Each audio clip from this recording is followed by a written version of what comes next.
Bismillahirrahmanirrahim. Assalamualaikum warahmatullahi wabarakatuh.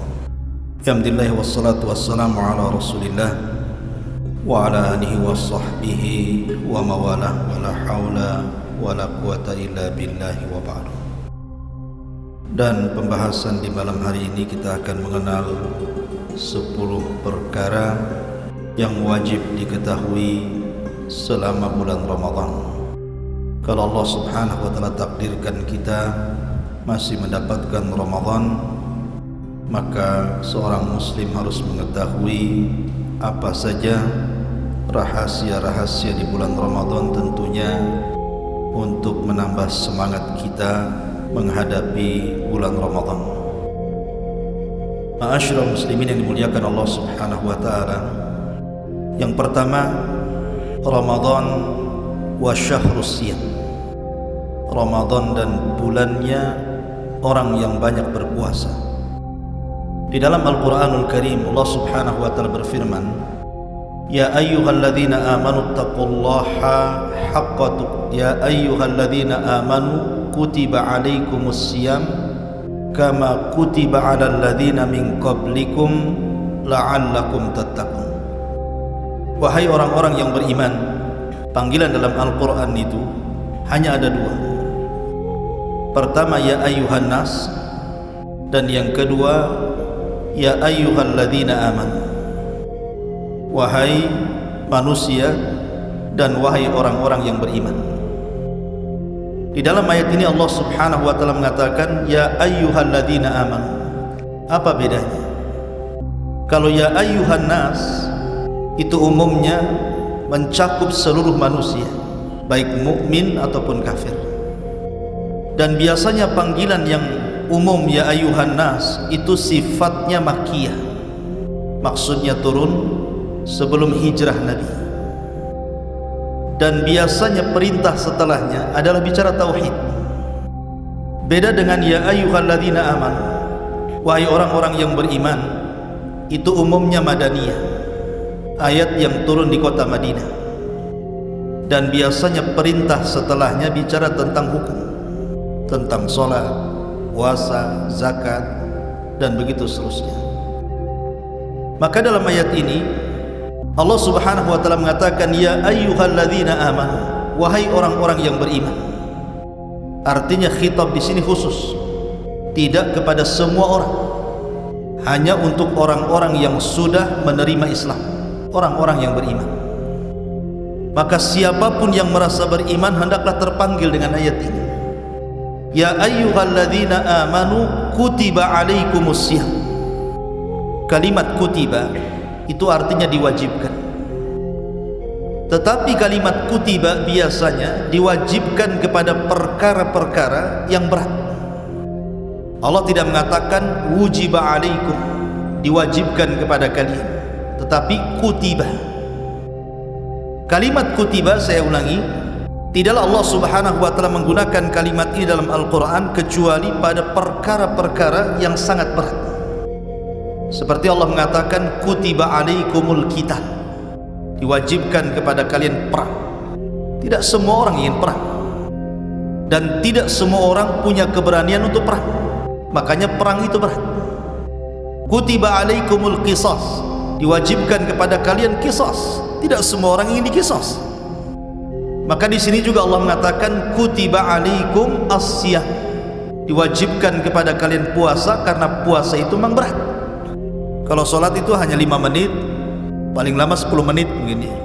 Tapi puasa itu berat, masalahnya dari terbit fajar sampai terbenam matahari, lama.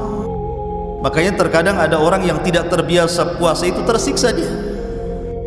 Makanya karena puasa ini adalah ibadah yang berat, mengandung kesabaran, makanya Allah subhanahu wa ta'ala menggunakan kalimat kutiba, diwajibkan kepada kalian berpuasa. Kama kutiba alal ladzina min qablikum, sebagaimana diwajibkan kepada umat sebelum kalian. Artinya bahwa puasa itu bukan hanya syariat Islam saja, tapi nabi-nabi sebelum Rasul sallallahu alaihi wasallam pun diperintahkan berpuasa. Tapi yang jelas bahwa kaifiahnya berbeda. Sebagaimana sabda Nabi sallallahu alaihi wasallam, farqu ma baina siyamina wa siyami ahlil kitab akalatas sahur. Perbedaan puasa kita dengan ahli kitab Yahudi dan Nasrani dimakan sahur. Kita ada sahur, mereka tidak. Artinya bahwa perintah wajibnya sama puasa, tapi caranya masing-masing nabi itu punya cara sendiri-sendiri sesuai dengan syariat mereka. La'allakum tattaqun, agar kalian bertakwa. Jadi inti puasa itu adalah husulut taqwa. Dan takwa itu kata Nabi SAW hahuna, sambil menunjuk ke dadanya, takwa ini di sini. Jadi puasa itu bukan hanya semata-mata menahan lapar, menahan dahaga, menahan syahwat, tapi lebih daripada itu adalah membentuk seorang hamba menjadi hamba yang bertakwa kepada Allah Azza wa Jalla. Dan mencari ketakwaan di bulan Ramadan lebih mudah dibandingkan di luar Ramadan. Maka yang pertama adalah puasa. Lalu apa faedah puasa ini?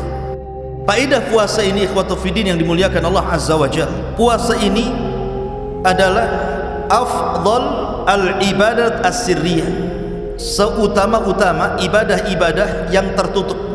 Ibadah kan dua macam. Ada ibadah yang sifatnya zahir, nampak, seperti solat, nampak orang solat.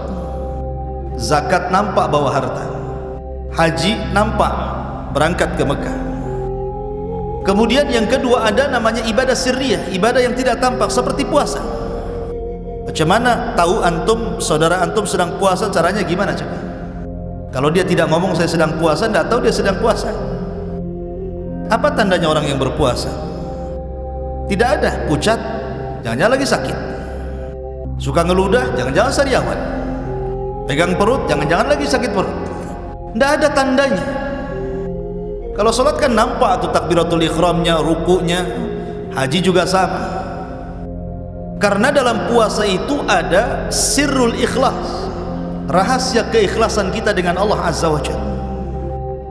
Karena dalam puasa itu ada sirrul ikhlas, rahasia keikhlasan antara kita dengan Allah, maka pahalanya juga akan dilainkan sendiri.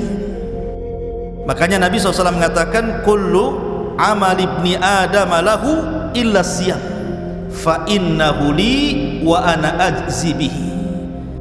Setiap amalan anak hamba itu diberikan kepada hamba itu sendiri, kecuali puasa. Puasa itu untukku kata Allah, dan aku yang akan membalasnya. Kenapa dirahasiakan? Karena memang ibadah puasa sendiri ibadah rahasia. Orang nggak tahu kalau kita nggak ngomong sedang berpuasa. Jadi sini ada pelajaran besar bahwa dalam puasa itu dilatih keikhlasan kita. Kemudian lebih daripada itu, bayangkan ikhwan, dalam sebuah hadis Nabi SAW, Rasul bersabda, "Ma min 'abdin yasumu yawman fi sabilillah illa ba'adallahu bidzalika al-yawm wajhahu 'anil nari 70 kharifah." Tidaklah seorang hamba berpuasa satu hari saja dalam rangka di jalan Allah Subhanahu wa ta'ala, kecuali Allah akan jauhkan orang yang berpuasa ini wajahnya dengan api neraka 70 kharifah, 70 musim. 70 kharifah, 70 musim. Itu satu hari itu puasa. Maka puasa itu faedahnya menjauhkan kita dari neraka. Kalau 70 musim, ada yang mengatakan kharifah itu 70 tahun. Itu satu hari itu kali satu bulan, menunjukkan bahwa orang yang berpuasa itu betul-betul dijauhkan dari neraka oleh Allah Azza wa Jalla.